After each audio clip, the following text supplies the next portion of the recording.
An interview with Marcus, the future international grandmaster. Oh! Ano yung, Sedo, sir! AKA Nigaman!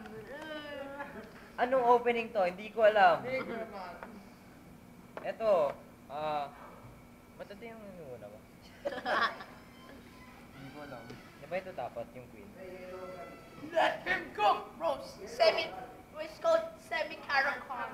Okay, master. Gumagawa siya. Future international grandmaster making new openings. Master. Marcos in M6. This is called the Skibidi Toilet Opening.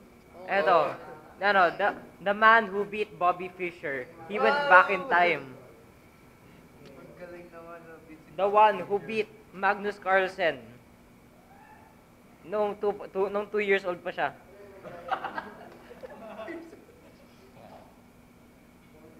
Hit lang. Ano? Play Hitler? mo, i-play mo.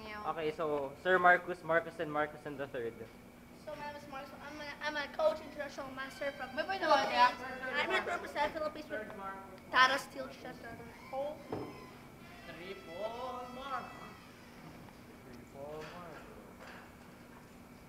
He pushes the pawn.